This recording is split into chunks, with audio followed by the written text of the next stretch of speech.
Congo za stage ali felo. Congo peuple les souffrir. Na degré nyon sur le colère ba dirigeant et mitema mabe. Après les pouvoirs ils en a vie. Où ils alaka. Na s'adresser message sur comme la mokonzi mboka soit ni à présidence gloire à Dieu. Moni 5 ans liboso mokonzi mboka ezaki 5 ans que FCC a bloqué ba oyo bazo tia bakala. Mais 5 ans oyo okoluka réseau kozongo susté mokonzi mboka. Eza 5 ans ya yo moko bato wana eza bato yo obipo ba uti na yo. Bilan. Il y avait un moment où Kabila Lobaka, Namboko Azo, ceux qui ont 15 personnes, mais la bonne simboka. Mais comment qui trop tard? Les loyaux, Namwa Namuke, il y a des habits Kabila Baby Samboka. Kolingate Mokonzamboka, Batuana, Ba Nicolas Kazadi, Banani Wana, Ba Memisuma Sumuna Bangote, parce que Biso peuple, Tozota la Bangote Totande Yo, Ozali Bosso. Je vous rappelle, il y a 4 ans à quelques mois. Tolongolaka une année pour une élection, au train à 3 ans. Soko diriger Malamote Mokonzi Mboka, yonde ko rendre compte pas ya peuple. Au moni bakino ba vota ki yawa. Na vota ki en intérieur, bangondi bakoko ela yo nanzela. C'est le moment qu'on changer classe politique. Ya mboka na biso, qu'on changer makambo. Comment on peut comprendre batloko la ba pius mabilo. Batloko la bambosu. Kaka bangonde bazonga yango batanga classe nyo bamso batangi te bazo étouffer ba jeune mboka et développement na emploi et développement na musala ti sikoyo mokonzi mboka na musala osali iloko te zéro ti sikoyo zéro na ba action osali mo muke wana ezokoma te nazago moko patriote Nazolo makambo esengeli kolo. Jantina ba kakuta ba foule belé bonné ezate ezaki ebelé basali eloko te.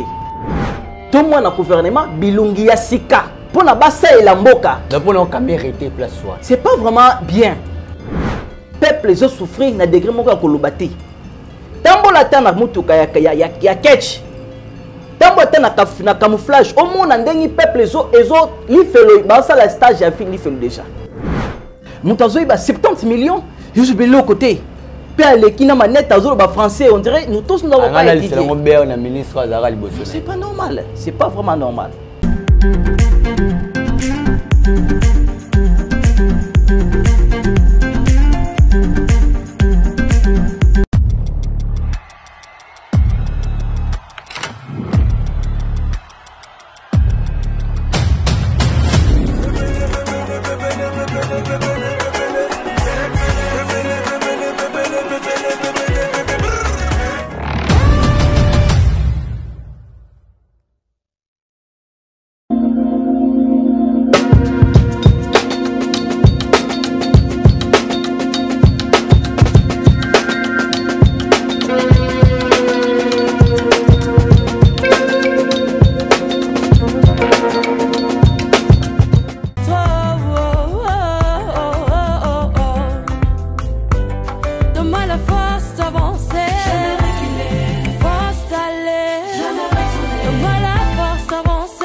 Avec Kodiasimo, voici encore une opportunité de devenir propriétaire à Kinshasa avec un apport à partir de 5 000 $. Des nouvelles parcelles en vente, des constructions déjà en cours, à Ntsele au bord du fleuve, Daipen, à quelques mètres du mausolée d'Étienne Tshisekedi, quartier Poul-Malebo, à Safari Beach et bien d'autres encore.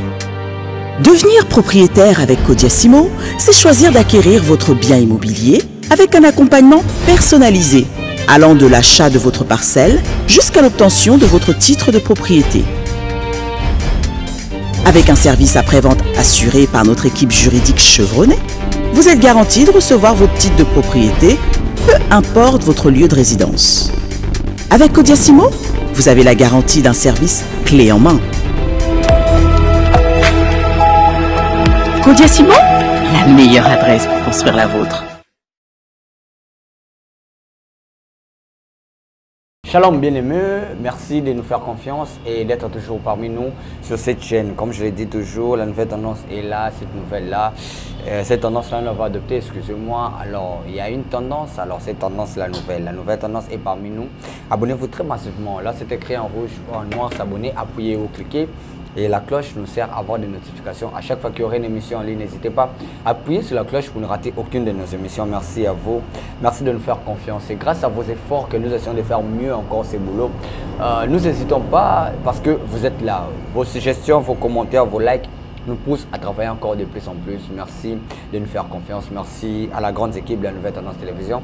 Merci à Gédéon derrière nos caméras. Merci à Nick Corneille, merci à Jordan Panzou, lui c'est notre réalisateur, et sans oublier Alain Delé, merci à vous et venez à moi tous aussi de l'autre côté, je vous salue, je salue Joël Tsoki derrière aussi nos caméras. Voilà, mesdames et messieurs, aujourd'hui c'est une émission avec un homme de Dieu que vous connaissez tous, il est parmi les gens qui nous poussent à lire des commentaires, à envoyer même des gens sur le commentaire. Commenter, ce qui a escroqué déjà. Alors, jusqu'à présent, tout le monde l'a répété parce que c'est nous qui gérons la chaîne. Il n'y aura jamais aucun message où nous avons secoué parce qu'on ne supprime même pas le message. Il est avec moi sur ce plateau. C'est un homme de Dieu que nous connaissons, c'est le prophète Enoch. Le prophète Enoch, une figure que vous connaissez déjà. Avec lui, on va essayer de parler. On va parler. Premièrement, notre thème, c'est le blocage, la fosse. Dans les boulous, le kitimouké, les boulous. On va essayer de parler sur ça, comment descendre en bas. Nini Zaranassia, les boulous, et puis blocage et Outarawapi. Avec l'homme de Dieu, on va essayer de développer. Mais avant de commencer sur ça, tu as témoigné parce que tu as témoigné. Place où Aliara salité tout fi. Oh, Aliara comment? Avant à comme prophète, on va marteler juste pour 5 ou 10 minutes, vite fait, avant tout côté ce qu'on a thème de blocage. L'homme de Dieu, bonjour et bienvenue. Bonjour mon frère Brad, merci beaucoup pour bonne invitation. Non, ça, la santé, tout va bien par la grâce de Dieu. Amen. Bonne église même. Nos églises, il y a de plus en plus de témoignages de miracles. Il y a de motivation. Voilà, avant de commencer, je voulais dire merci et joyeux anniversaire à un ami et frère, l'architecte. Il est tellement puissant, l'ingénieur Kevin Ambouise. Donc, Ambouise Design. Vous voulez faire architecture interne, excusez-moi, décoration palais, assez la beauté, donc, il est là, Kev Ambouise Swago. Merci à toi mon ami, joyeux anniversaire, profite Max, c'est ton jour. Et voilà, l'homme de Dieu. Et monsieur Soukato, il y a eu quelques réactions. Oh, baba que escroquaka, ba commentaire yaki. Dans là, ils sont il a réa. Et en yaki. Premier commentaire, je vais lire. Que Dieu vous bénisse, abonnement pour l'émission. Prière et commis ya côté, c'est-à-dire nengi batouana o lobelaki ba sambela babi prière et commis ya oteka. Na sepeli comme na yo vrai prophète de Dieu. Nga penser comme na yo. Ah, comme Nathan Bokoli. Voilà. OK. Bonjour, frère Botanga Luc, 9,52 à 56. Bon, tu me Botanga. Natanga qui yango déjà. Ah, Botanga qui c'est pas ya pasteur wana oyo. Ah, pour un pasteur wana. Ah, OK. Bon, on a mon message Kasikoyo. Gloire à Dieu, l'homme de Dieu vrai. On a maman Marie Jeannette Kilimbi. OK. Donc l'argent dans son église, c'est pour ses besoins, pour sa poche. On est pour un pasteur, on a pour le belaki. Il y a maman Marie-Jeanne, on a le business de Makambo, Azoloba, Isaiah Solo, Nabelaka, Babonelaka pour Nanga, Bisike Belé, mais Nabikate. Après la prière, Nabika na cancer. Voilà maman. Maman, nous avons pas témoigner, témoigner les sous. Attends, les sous Jean 5. Attends, les Jean 5. Ouais, après ma commis. Faut pas combien belé mais papa et non il a 5 rambon côté on a déjà ça là pour la tout là bas ouais OK nango tout omoni bino ba journaliste za pas pour la bino ya ça tout ta réseau t'es faux là gabo ah omoni ouais bandolo ko kutite ta réseau Papa Enoch, oui, comment ça fait quand ça vous arrive que vous êtes là, très bien assis, et Il y a des messages comme ça et écoute dans le téléphone. Et en plus, vous envoyez les gens, bah, s'il y a de fraude, s'il y a ceci. Et on ne trouve jamais aucun commentaire du mal à vos sujets. Merci beaucoup, Ndeko Brad. Tant que vous êtes là, la chaîne Nangai, bando quand tu as que Régine Nangai bando supprimer les commentaires. Mais na lansaka yango na ba chaîne ya bato. O nazana assez ya ko supprimer commentaire à mon côté. Kaka bango moni bazana assez ya ko supprimer commentaire. Pe na chaîne ba nani? Ya bande ko alena bande ko Gédéon opposition dans les seigneurs. Vraiment. Pour comprendre ça, ezali le lenge ya musala. Très bien. Omoni manga abota ko orange te, manga abota ka manga. OK. Moi je suis encore trop jeune. Dans une carrière liboso nangai. Carrière ya le lenge belé. Na ko linga ko bebisa te. Omoni bato bazolanda biso yo. Frère, sœur, maman bazolanda, papa bazolanda biso na ba pasteur ba benga kangai. Wala ndabiso. Ya azu téléphone na ye, arranger numéro na abengi yo. Pour na likamuna zobela lokola, zobela mutu, azona problème, azona besoin au secourir Nanzila Losambo, il t'a considéré. Il y avait un moment de comprendre Nando yamba batu comme il faut te. Batale bazobenga ngai, no salo lendo ko yambango, au fond la téléphone au moni 40 appels à Tikino Kange connexion. Mais tant on a lalaki, Nzambe ko lobela ngai, zwaka bato na considération parce que ngamo tunatinda ka bango babenga yo. OK. Vous comprenez? Soki na sali mutu moko mabe o alanda ngai et na sali nani mutu atinda kiye nani Nzambe. Très bien. C'est pourquoi na salaka effort que soki mutu abengai que na problème na azwa solution à 70 ou 100%. OK. Aki ne sengo na mutema que jour muso amoninga commenter ata commenter ndi bazo commenter wana. Nde batinda ba vidéo de témoignage. J'aime ils ont modifié, ils ont motivé Ngaï. Que oui, je suis dans le bon. Parce qu'il y a plusieurs prophètes de Dieu, plusieurs prophètes, plusieurs pasteurs, YouTube, bazana casier judiciaire mabé envers les fidèles bazolanda na bango. OK. Et ça na téléspectateurs ming bazolanda na biso. Yena mutuna tchaka car qui dit prophète obengo sembla pona yo mbongo. Ce qui mbongo ezate akobonde la te. Et ndeko prat, ce qui le longayi na beli lokolo. Est-ce que pour l'ensemble, pour la douleur à l'okonangai, n'a remis c'est un bon? C'est ça. Bible, hier sur le biais, parmi les plus grands des commandements, milinga de konondengo milinga kayomoko. Lokola yo milinga kayomoko l'ingomisa mabete, pourquoi ko sala mutumusu sous mabe? C'est ça. Et puis nous pouvons voir la biso bandeko. Méfiez-vous na ba faux prophètes, ba faux pasteurs, ba faux apôtres au bazo. Marchander na combo ya Yesu Christo toloba ou toloba tende ko loba papa parce que eleki le loyo batbamu na komeme ko linga benga ngai frère binga ata intercesseur j'aime beaucoup rôle wana pona ni parce que mabe koti mingi na kata millier pastoral surtout combo prophète mutunyo surtout ngani tete na landa ni tete nzamba benga achanga prophète te Alexandre Nzela Mosal na ye Josué le kambate ke ye aza prophète mbele soki ngai ni ngana zala te évangéliste. OK. Le sukatawana. Na sukatawana. Soit même frère parce que Zambe Satan zobanga zusu ki pasteur ki prophète mais ça banga intimité au muto azana ngona Nzambe. C'est ça. Ndi na la kanase na salon nanga na la kanase na la kalibanda na bangungi ngai yango jour malaria ko betaka ngai na bandi bo maka ngai pas fachi parce que malaria pas ngai komi ata 42 plus. Ba même pas fachi. Parce que le lenge bangungi baswa ngai chaque jour bango babayanga déjà. Et comment ça moninga mais oyo kako yango muso ko yateka ye pour na nini ko luka Nzambe nazala dans le vrai. OK. Na suki na lwana Nzamba sunga. Très bien. Avant tous les témoignages, question d'actualité car avec Assemblée nationale Lelo. Je sais pas, c'est question de la politique mais bon, c'est au côté chango mon métier pour na boy na ngana loba o na ko ba pona yo sur le plan politique et comme akeno Moussa Nzambe na politique té. Vital Kamerhe, président Assemblée nationale. Parce qu'il y a une majorité déjà. Parce qu'il y a une élection, union sacrée nationale, tout est bien ici. Même le président de la République l'appelle le président de l'Assemblée nationale. De voir encore Kamerhe, après 2006 à 2009, à 2024 pour un 5 ans de sous. C'est quelque chose de bien pour le Congo ou nous devons attendre quelque chose dans les... Merci beaucoup, Ndeko Brad. Nous allons s'adresser message aussi comme la Mokunzamboka, soit la présidence, gloire à Dieu. Beaucoup de beaucoup partager message.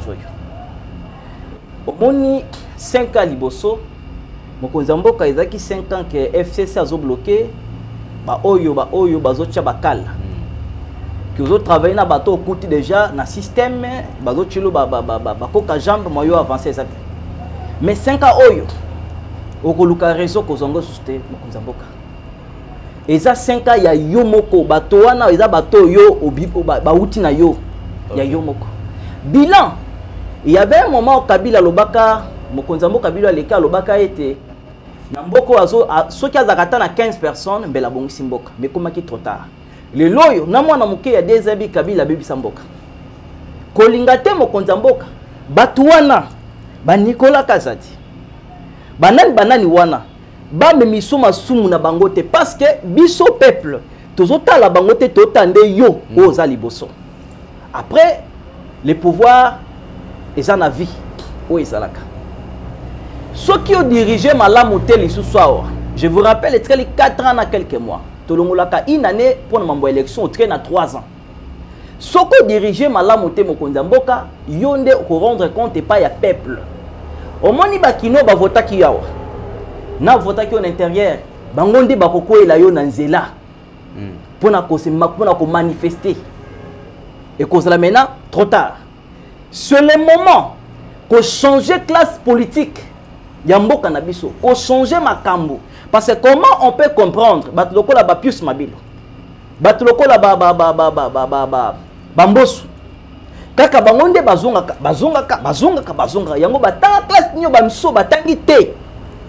Ndeko Brad, tant na bande ko ndeko Musa na za licencié na marketing et gestion des entreprises.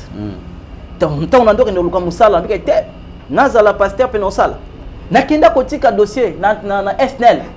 Batuni ka sala ni yo sala gestion des entreprises. Bien BBC qui a bana besoin de gérer entreprise. Je vous dis. Et puis c'est d'accord, Tobenga yo temps on a tient ko ba jeune bana courage. Nebisio appelle ya et yati. Bazo étouffer ba jeune. Vous so comprendre de konangai. Mboka et développement na ba emploi et développement na musala. Tisi koyo Mokunzamboka na musala osali ilo côté. 0. Tisi koyo. 0. Na ba action osali ma muke wana ezokomate. Nazago moko patriote nazolo makambo esengeli kolo. Jantina ba kuta ba foule belé bolé ezate ezaki kutumuki ezaki ebelé basali ilo côté. Maintenant tout le monde na gouvernement na yonga nazo senga yo en tant que pasteur. Tout le monde na gouvernement bilungi ya sika. Pona basa et la mboka. Donc pour nous caméra était place one. C'est pas vraiment bien. OK. Tout à l'heure tout le monde a peu bilungi ya sika. Chaque jour iniki na pompaka c'est ça. Ba cadre. Chaque jour chaque université pompaka. Tout le monde a changement na kata mboka parce que bazo souffrir. Parce que collier ça mais ceux qui na zana manzo tongebuge moi veste les autres dans autres c'est pas je dépend na lola. Peuple les souffrir na degré moko ko lobati. Tambo la tana mutuka ya catch. Tambo tana na camouflage au monde ndengi peuple ezo li felo ba ça la stage ya fini felo déjà. Ba on babanga sou li felo te. Yango babango sou te oboke li felo bia pasta tozada na li felo ngo isala elo te. Nzamba sunga na stopper na ngai wana. Très bien. Nzamba sunga. Le Congo za stage ya li felo. Congo peuple ezo souffrir. Na degré nyo sou li kolo ba dirigeant et mitema mabe. Moutazo ba 70 millions, je suis belé au côté. Puis les na manette azo ba français, on dirait nous tous nous avons pas étudié. C'est pas normal, c'est pas vraiment normal. Alors, na kosenga na Mokunzamboka azo makambo au sérieux, jeunesse calamité ko elo dans zela. Et Kogwa Kaber et pas nzamba été parce que nzamba pêche charge na maboko et ceux qui faillir na ngam na yo au tiki. Makambango et si Bible bien hein. Celui qui se retire de son travail est le frère de celui qui le détruit. Amen. Ce qu'on se retire, que tu as un ministre, il y a des détruits encore. Gloire à Dieu. Voilà, merci beaucoup l'homme de Dieu. Alors, tout ce que nous avons témoigné, c'est une question d'actualité. Parce que nous avons une classe caméra, il y a une classe nini au bateau suba ko fanda te place wana. Qu'est-ce qu'il faut car il faut caméra à la place wana. Et c'est un nini pour le jeune bon tous les kata bato batanga te pour on so batanga to mona bazawana. Pe viembo sozo silika. Na ngabenge vieux. Pourquoi c'est fâché? Vous avez carrière politique il y a plus de 40 50 ans il y a place wana bani depuis Kasavubu. Oetina biso de bota marate ozala kaka na politique. Mozo lukaka ebonga na. Ata baobi que les riches s'enrichissent toujours. Ki mutema mabe ya boye ponani. Boza pas l'aise. Donc bozo c'est pela la bino. Mais babi ba combattant basili qui a du progrès ba boy caméra. Na été sur les 15 là voilà. Vraiment Zamba Sunga. Ngitoko tozonga na imagine. Voilà mesdames et messieurs. Alors, toujours à la sujet la biseau. Vraiment. On va essayer de parler de ça. Bon, je vais analyser par après seul sur ce plateau. L'homme de Dieu, ton témoignage. Tout ce qu'on place sur eux. Voilà, avant nous comme prophète Enoch. Ok. Tout ce qu'on a ndeko Enoch. Simple. Oyo azaki mutu munene nzoto miki. Azo servir azo penser bloquer place nous yako lia toufi. Merci beaucoup de comprendre.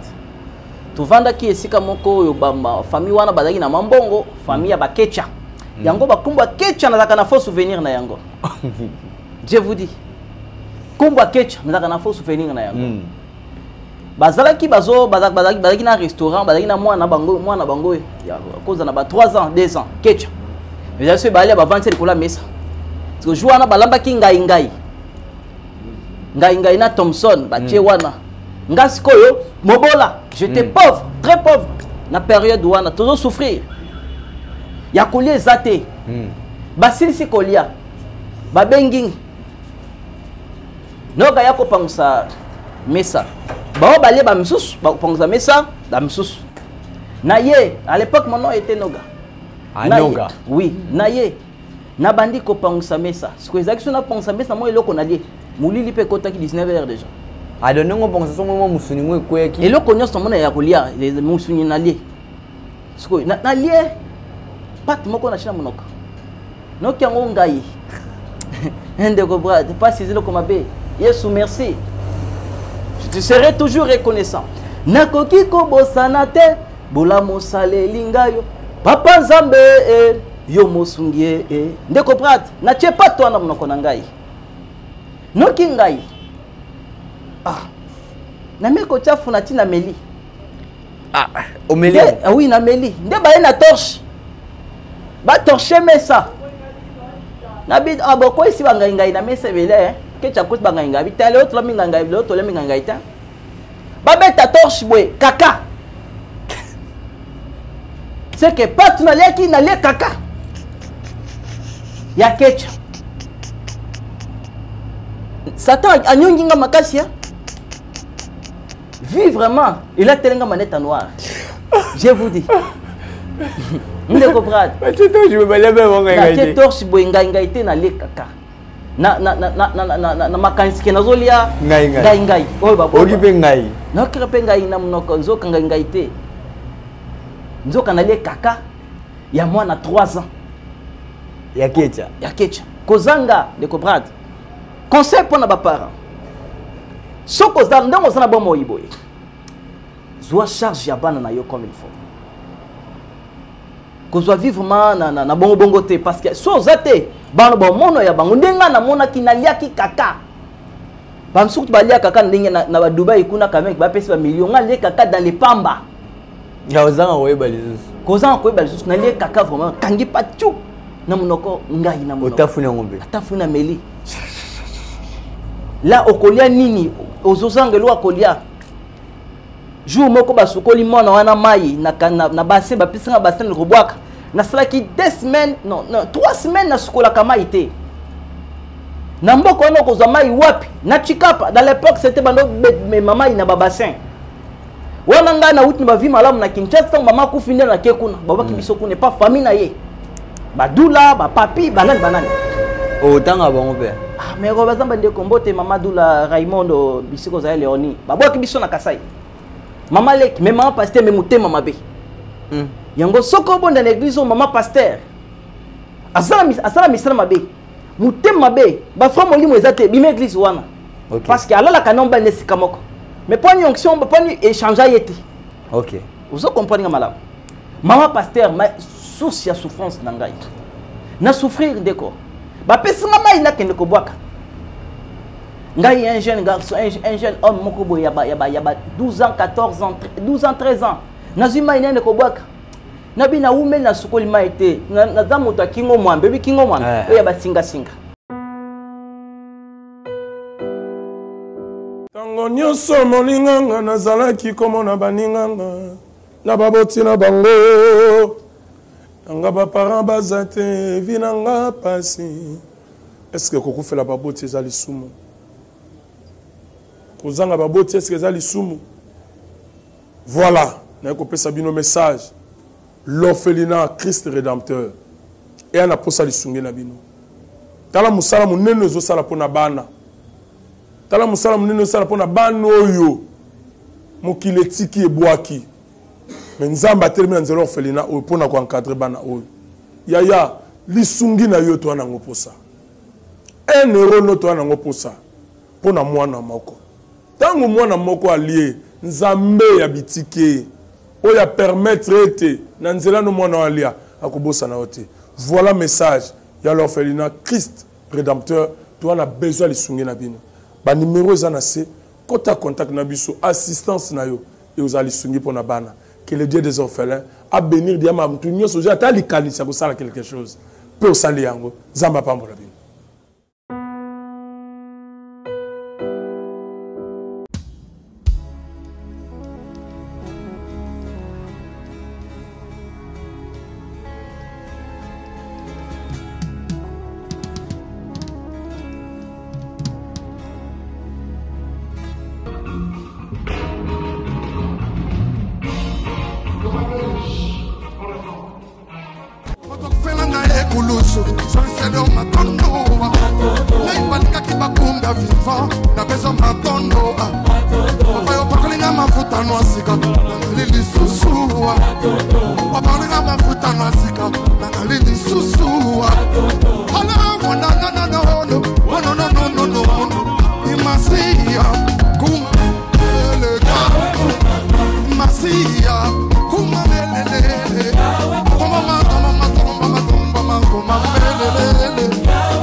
Et ça, les scoles, couche, le quoi là, chaînette à quartier 1, quartier 2. Couche, on dirait bijou, que bijou, tu n'as pas longo boy. Ils sont checker les autres boy. Ba saleté et quoi. Yango kosami sangate olinga ba veste pour les tika na lata. Ye Yesu a changé, Yesu a malam. Akosa ilobo lam deko. Ko benga sou marabout te, ko benga sou ngankiste. Jésus est meilleur que le marabout. Amen. Mais je vous dis les cobrades. Jésus est meilleur que le marabout. Il est meilleur que Satan lui-même. Moi, dans ma puissance, Satan, c'est la zone et pas Yesu. Non, le bandé, il n'est pas comprendre. Nazuma iwana na keko sukola mai baskola ki kecha mwana mwasi. Shwa kisala kite nazuma iwana sukoli susu. Na miniki na sukoli. Suko babi oh na umeli. Babengi no ga oza wapi. Ngaona na bimi. Na oto sukola mai baskola kecha. Maya kecha. Bakomba ba kecha. Nazango souvenir malamu te me na limisi bino ba kecha nyasto. Ezala bilongo yote. Kecha wana nde. Mais ezala ki vikaka. Vie ma bé ko souffrir. Na koli na vie wana. Obinga enfant de la rue. J'étais l'enfant de la rue. Le loyo. Souki tale belé le loyo na tiki souki boye volontairement na ba prière na zanango. Na mi tiki souki volontairement na okata kala mingité. Mais l'époque c'était volontairement te mais ozangi nde. Gilet ezate pe muto okata azati. Ah, wananga l'époque tala mutu munene. Monsieur continue à tête lokola ba tiango misapi. Oh, oui. Yesu a morcelé nga yazui maliba azui marteau a beti. Ataye. Yesu ataye bat lokola bisoyo. Monsieur Koti. Sunga wana siko luketu e finana. Sino tamba lokola dessin animé azo tambola sa sketch na kati ya film. Unanga na konda. Mikuro oko compter ba pandi na ngai 1 2 3 4 5 6 7 8. Oko compter ba pandi na ngai. Ya ko compter. Mais il y a un jour, oh Jésus, abimira kingaye. Le commissaire Mosal naye a changé nga vie. Yesu a changé vie na yo na nyonso to ne kobrad. A changé pe vie na yo. Oh zobela, oh makolo, oh mutu, oh tension. Yesu a longola yango na prière na kosambela pona yo. Gloire à Dieu. Na soki na wana. Voilà, très bien. Témoignage to continue parce que to zonga isko place au comédien à Kinshasa. C'est ça. Ndeni banesko ko frère c'est ça. Musala Nzambe. To zonga siko na sur libulu blocage. Merci. Nino meme biso na mokolelo na thème wana. Merci beaucoup. Na ko tanga Bible? Gloire à Dieu. Total to bayina Psaume 103 verset 3 to banda après to kitana ba verset mususu. OK. Psaume 103, c'est là OK. Voilà. Psaume 103 verset 3. To banda kita. 103 verset 3. C'est là. Ko tanga so yango déjà. Voilà la vie. Celui qui pardonne toutes tes iniquités. Celui qui pardonne toutes tes iniquités. O alim isakamasumu na yo nyonso tout. Qui guérit toutes tes malades. Nemba frère Thierry. Frère Thierry abi prophète. Natin comme no note natin ka Thierry na bombi yo. Na bompe mboka na yo. Frère Thierry alobi na uti ko mamutu. Bazalaki ba otambola. Na moninga ne batindikanaka na nzela baninga basala baje so ya tindika mutu bwe mutu akoyi remorque etamboli ko na ye na butu. Oh oui, lui c'est lui qui pardonne toutes tes iniquités. Oh longola bazemi okima yes pour longola bazemi yaka tu vas confesser, tu vas réparer. Bon azala kipele hein aya à confesser et à réparer et s'il a eu pardon du péché azongi mutu azongi mobali. Vous comprenez, madame? Parce que nous avons salé moi c'est oh, cela qui les y bien attend une fois. Benganga yo confessé. Bible dit celui qui ne confesse pas ses péchés ne prospère point. Tu ne prospères pas mon frère, ma sœur, ta vie ne prospère pas parce que il y a des péchés que tu dois avouer. Tu dois parler, confesser. Il y a des péchés que tu dois réparer. Et nous on prie en tant que les hommes de Dieu. Quand les autres n'ont pas été Luc chapitre 1 verset 76. Toi un petit enfant, tu seras un grand prophète. Amen. Benga tu vas confesser, réparer. Je prie et c'est terminé au moins vie et fongwami. Mais les Africains, azotala azila anja abimilaye. Tanga verset balé. Abi qui guérit toutes tes maladies. C'est lui qui guérit toutes tes maladies. Oh abik sera maladie, nyoso. Maman, papa ozo kangai, ozana maladie nyezo tungisa yo. Bien que na mona ki batebele bazana maladie ya tension. Attention, vous allez m'appeler. Prière, j'ai c'est moko obiki. Oh, attention. Obiki na prière, moko dès que nous na téléphone obiki. Oh, attention. Oh, ma kolopasi. Oh, les âge agité. Les Satan. Maman moko na Bible, attends, na kunki. Ya mon ango normal, zoka démon avant na kunki wana. Tu vas appeler et je vais prier pour toi. Matthieu 10, verset 7. Allez, guérissez les malades. Je vais te guérir au nom de Jésus-Christ. Au pic. Dengo monaki maman a témoigné qui na émission wana. Ya on a besoin de témoignage bamboma ya baboui parce que la guérison est le plus facile que un homme de Dieu peut opérer si ce cas est un zambe ya solo. Nous allons prier et tu vas être guéri de toutes tes maladies. Maladies nyosto. Nga na bela kate. Nga so nga na bela grippe. Pour na mesala ko la mingi na se na poussière ko sambela. Grippe ezanga échappangate. Maladie mosusu. Na la kabata mo malaria. Ba nga kutu bangu batan ba comprendre ngate mais tipo yo. Tout ça beto changa ta repas. Makilin to bayango déjà. Basoka mais c'est là que l'autre côté. Nzamba longola parce qu'il est écrit.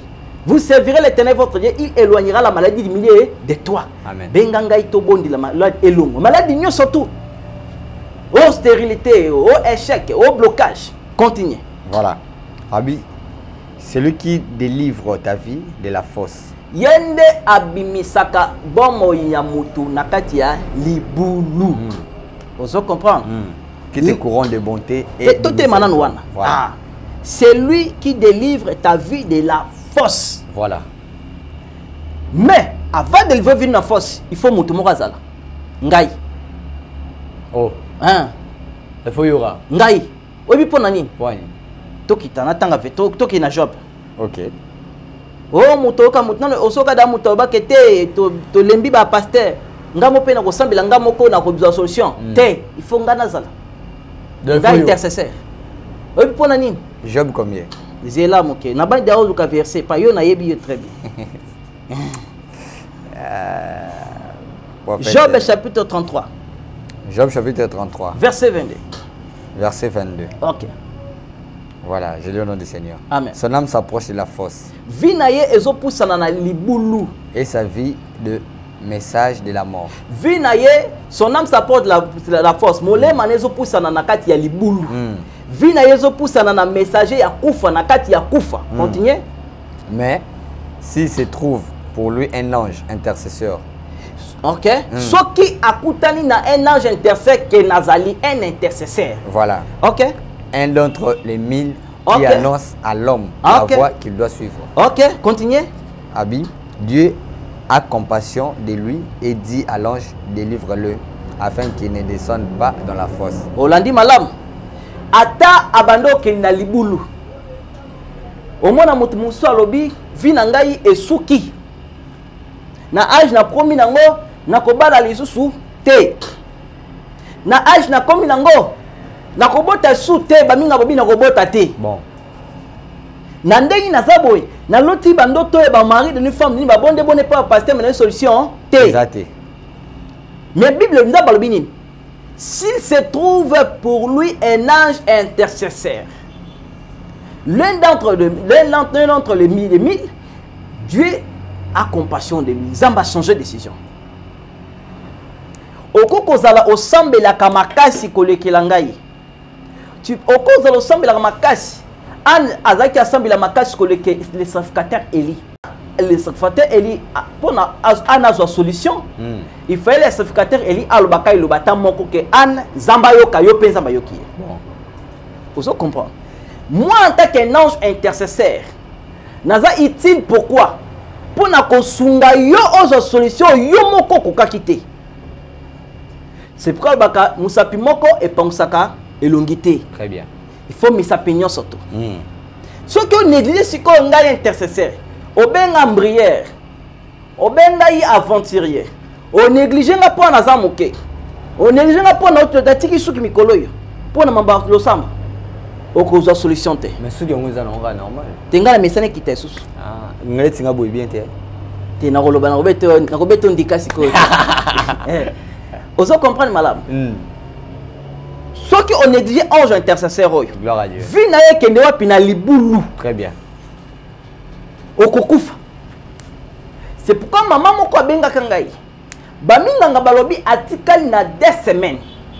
Yakufa. Abengi ngai. Nabi okokufa te toko ta prière. To sambe libane bisi mama sala testament. Baminga mindele bakosaka te. Oleo ku Fabrice ke loba da makamnyo so ngo loba de atoye bango déjà. Testament na yo. Ne bise ko lobe lo côté parce que yo ko vivre. J'aime beaucoup makamba boye. Amen. To côté prière na mama wana.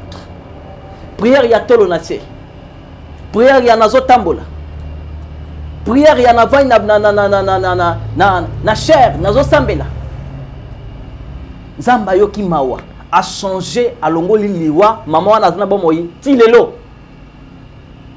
Maman a témoigné pas na yo wana mama Lili, maman nani o a témoigné na cancer. Ah cancer. Na commentaire wana. Cancer des seins.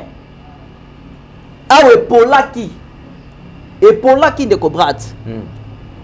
Akutena mobali moko ba 3 ans. Mobali wana kufela ka côté moko. Ka côté ya sein à serre. On dirait comme un bébé ya une année ya 8 mois ou nini. Olukana nini kuna. Parce que nzamba apeso kuna te. Kaka na libnasien ya serre na libele ya serre. Ti serre abeli cancer. Nzoko mbeli wana muto misala mabe. Serre abeli cancer. Maman wana beli cancer. D'ailleurs bébé te lingara à côté wana. Bolukaka nini kuna kasi. Oza bébé te. Oza bébé te. Olukara à côté wana. Vraiment. Nzamba sunga. Gloire à Dieu. C'est que yo posa na kati. Nzamba sunga bino. Te ngate. Ngala zate. Total, trop vérifié. Ok. Je vous dis, à bengi ba pasteur, à bika kité. Comprenez-moi, j'ai toujours enseigné comme ça. Je suis un pédagogue. Na misala na tela. Lobi moké na seki moké pona. Oui, photo bien. Et sous la jaco. Makamboy, zongo sérieux. A bengi ngai. To sambeli na ye. Zamba limousi cancer. Très bien. Alamuki boy malade ici. Un vrai homme de Dieu azana molim au centre lorsqu'il prie pour toi. Tu dois avoir la guérison. Et dans le bas qui délivrance est un processus T. Tu engages le nom de Jésus, le démon quitte et moutazu délivrance. Moutou jamais koye panangai naba maladie moko esala 4 jours, 1 mois to sambela ka mais wana prière to sala et pas to sambela fumuki ki o to sambela nani ou to sambela ka Yesu Christ. Parce que moutoana Yesu Christ prière n'est efficace. Il est écrit. Vous comprenez madame de comprendre. Il est écrit. La prière fervente d'un juste et son efficacité. Prière fervente et juste. Et ça n'angouya. Gloire à Dieu. Hein? Et ça n'angouya. Yango n'engage à Kanzam, nous avons un risque que nous coûtons ma bombe parce que j'ai fait Nazar Nani. Yeswa Tcheni Nakati Nanga et je dois maintenant mettre ça au service des autres. Maintenant, l'homme de Dieu, une question côté spirituel un peu. Mouto de Batina les boulots. Ok. Va poser fondement na it. Ba telemisa hôtel mobimba likolo wana bomba kanga déjà. OK. Mais ko book hôtel wana destruction wana c'est pas facile. Et ça vraiment conscience. Hôtel mususu. Et ça vraiment conscience. Léa zo bi s'arracher que notre père nous a vendu. Et ça ba tebele bala na biso ba teka libala na ye, ba teka bana na ye, ba teka récite na ye, ba teka bonmengo na ye, ya za ko c'est la car ba tazo souffrir, ba asa ba bo récite. Mais libulu rien n'était possible à Dieu. Matthieu 11, 28, venez à moi. Boya, vous tous qui êtes fatigués et chargés, je vous donnerai du repos. Et un oint de Dieu, Esaïe 44, verset 26. L'Éternel Dieu confirme la parole de ses serviteurs. Un serviteur de Yatakuti Moutou, qui bloque, Bakunda Kendengini, Liban, Ndengini, Soabike. Asambeli mutuana libale sekwa ekosekwa libule bukani. Vous comprenez malade? Oui. C'est-à-dire Bible obina mukanda ya Matthieu chapitre 10 verset 41. Celui qui reçoit un prophète en qualité de prophète recevra la récompense de prophète. Gloire à Dieu. Zambe a prophète na kosala. Maintenant yo yamba ba pasteur na qualité ni pour na nyoza solution. Maintenant tu vas appeler, je vais te donner la solution. Vous comprenez malade? Ata mutongo parce que batebele le bakomi. Oui, il faut détruire Brotel, il faut le Kambongo, il faut cela, il faut cela. Moutou a cela kati. Namiche na place ya Moutouana, a cela kati. Bando qui va bloquer, Moussane va bloquer, il est par terre. Parce qu'il y a pour Zambongo, puis après ça, il y a pour un hôtel et l'eau. Vous comprenez, madame? Là, ils ont une volonté, na amour, envers la personne. Très bien. Hôtel wane ko ko ya pe mutu ako retrouver vie na ye. Ndengi de ko Rodrigue samba pambola pe simbot bisikaza. Ndengi bande ko ba témoigner ka ba retrouver vie na bango ndengi maman moko a partir ya Australie. Maman a parti à partir ya Australie. Abela kamakolo atambola kate mais abengi to sambeli makolo zongi normal. Très bien. Ndengi samba délivrer bisiko zali. Amen. Voilà, merci beaucoup l'homme de Dieu, on est arrivé à la fin, on nous signale déjà. Alors, dernier mot pour tout comme la monsieur Dana Souka. Et puis numéro de téléphone, on a croire malgré le message des autres, on a comment abattu, moi je n'ai pris plus, naï, non, botaté, naï, l'autre. Ah, n'a pas si peu à pasteur rebellé, n'a soigné, peu belé. Non, ça laisse le roté, tout. Un mot et puis numéro de téléphone, n'a pas tout basé du bon. Merci beaucoup. Ngabat bat moto sungangai eza yesu eza motote. Nazongeli aloba nangai. Merci pour la parole na yo mingena tana Ricardo makote wana. Hein? Nazongi wana. Parce que t'es possible que sunga mais basunga ta on a na kuna. Mais moi actuellement ta sunga c'est Jésus. C'est lui mon patron. Même de tika role kana nzela wana. Ah mais moi yebaki. Ah nazongi na makambo lobi. Surtout qu'il est la belle élection. Wana? Nakozongela ngo. Nakozonga. Tume dans liga. Ndeko nanga kolia to sana te. Vraiment, voilà. Amen. Bible bi na 1 Thessaloniciens chapitre 5 verset 16 comme ça et verset 17. Soyez toujours joyeux. Amen. Ya au moins toujours c'est kaka ambiance. Amen. Soyez mutu kanga elonge salma ba très kotoyo. Que Dieu te délivre. Le roi pasteur Freddy Tsoki. Théa c'est caca. Bandaka ozo seka. Dieu aime comme ça. Dieu est dans la joie. Amen. Dieu est dans la joie. Yo mutozo la nangai. Ozana problème nyos te zotungisa yo. Obotakate. Obalakate. Makambo zo réussir été. Le monde ici est domine ba principe spirituel. Ouais. Azar ezate. Nzambe dati yo la nangai. Pona to sambela. Na problème nyos to zanango. Numéro nangai ezali plus 243. 75 20 566 plus 243 le code Amboka 89 75 20 566 bengangai komelangai na problème nyonso oyo ezotungisa yo na koyamba yo na kosambela pona yo ozana pose bangu na yo tokosambela ozana makaladi tel ozana pose ozongisela ngo pa muto atungisi yo nous tokozongisa c'est biblique nous allons prier Nzambe akopesa yo solution. Numéro nanga ezawana yo muto benga kanga kalozwa kanga ite. À l'époque j'étais occupé, maintenant na komi libre, benga ngai na koyamba yo. Mon Dieu, Nzambe oatinga na mosala oyo. Wa mandatinga comme un intercesseur. Kolbate ke ba prophète yamba ngalo ko intercesseur lelo. OK. Comme un intercesseur. Je vais parler avec toi et mon Dieu va se manifester. Prière kaka ya 2 minutes et ko changer vie na yo. Si ton Dieu est mort, si le Dieu de cet homme de Dieu le benga ka akufa, mon Dieu est vivant. Nobi prière, maladie, nyon soto zobela, guérison dans moins de 5 minutes au biki. Gloire à Dieu. Vous comprenez madame? Gloire à Dieu. Oui. Yo pe lokelanga mutana zobela, ou na tena plateau comme ça, tout bonde la biki sur place. Ah bon bien maman kiona. Ah yangwana c'est ça le problème. Ouais bon bien maman kiona. Bino l'étranger, beaucoup de témoignages na bino ndebo misa kotine. So zana ndeko ndazobela wa zolanda biso tindai. Oui. Et Nzambe akoyebako se manifester puissamment na kati na ba vie ya bato nyonso to ba la. Mais peut-être encore sambila pona bango. Na tuna vrai ou faux mais. OK, tuna na yo tuna après tout que na prière. Au soir kana vrai ou faux. D'accord. Voilà. Vrai ou faux? Olobi na biso était au mandat suka ya président na biso, il doit faire très attention à Luka Batabia Ocha. Et vrai. Vrai ou faux? Olobi na biso awa été Babilongo to moni et tout ça son importance sur mon abango te faut baki. Vrai. Vrai ou faux? Caméra a mérité sur place soit naté il y a la présidence Assemblée nationale. Vrai. Voilà, ça nous prions pour tous. Merci beaucoup. Nazo sambila pona yo mutu nyonso landi biso, na sambila pona ozuka loboko na yo, otie na loboko na ngai. Nga na sambila. Na sambeli pona yo bisiko zali. Nguya ya Nzambe, miracle ya Nzambe na kata vi na yo. Na BBC na détruire nyonso ya diable. Il y a Satan na rendre ni les sanctifiés au nom de Jésus. Yo munyo sola nangai oyo même kondima ozakata kondimate. Ba longola yo kondima pona ba bloquer vino bien na bandoki bazobundisa yo.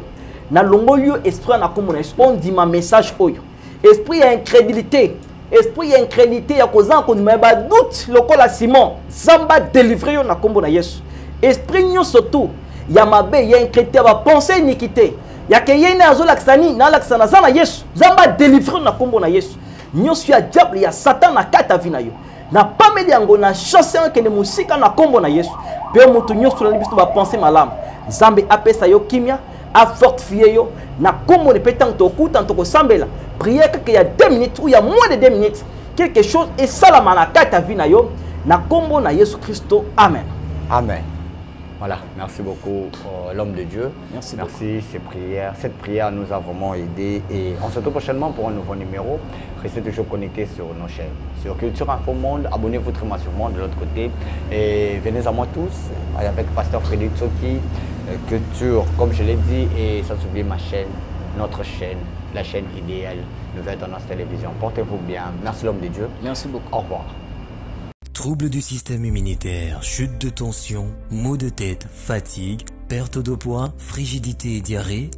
Dites adieu aux inconforts et retrouvez une nouvelle jeunesse avec une tasse de Maxi Bien-être au quotidien. Une solution bio composée de plantes traditionnelles, 100% naturelle et reconnue pour sa vertu. Une formule adaptée pour hommes et femmes.